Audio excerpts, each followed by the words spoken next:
আতাই নদী সৌন্দর্যের এক অনন্য ধ্রুপদী।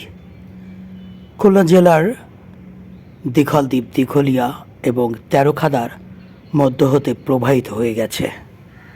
অনন্য সুন্দর এই নদী জলধারা, স্রোতস্বিনী নদী আমাদের এ অঞ্চলের সৌন্দর্যের এক অনন্য ধ্রুপদী।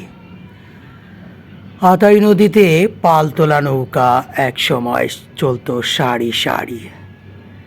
এখন এই নদীর বুক চিরে অসংখ্য পরিমাণে জাহাজ, অসংখ্য নৌকা তার দিগন্তে ছুটে চলে। এখানে প্রচুর পরিমাণে রয়েছে জাতীয় মাছ রূপালী ইলিশের ঘাঁটি।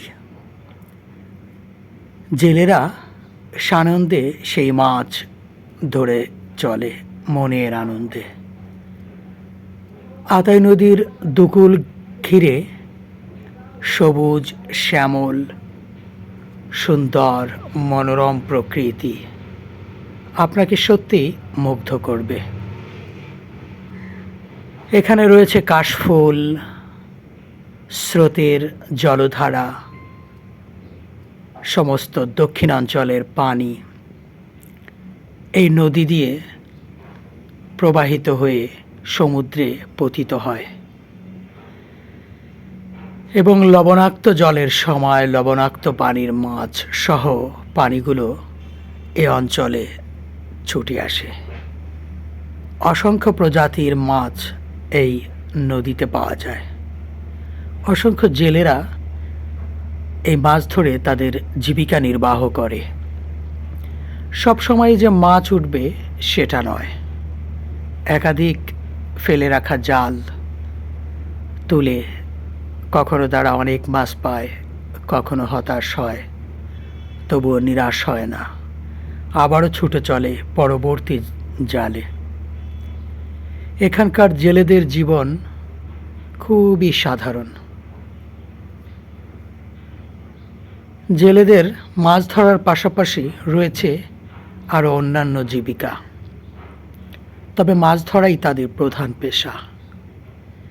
হরেক প্রজাতির মিষ্টি জলের মাছ 6 মাস এবং লবণাক্ত জলের মাছ 6 মাস পাওয়া যায় এই নদীতে। নদীর দুপাড়ের মানুষের ভালোবাসার এক নাম আতাই নদী। আতাই নদীতে এখন কুমির আসা শুরু করেছে, সেই সাথে ডলফিন এবং ইলিশের বিশাল এক সমারোহ। এটাকে কুমির নদীও ইদানিং বলা হচ্ছে এবং এটাকে বলা হয় ডলফিনের নদী। এখানে গাঙ্গেও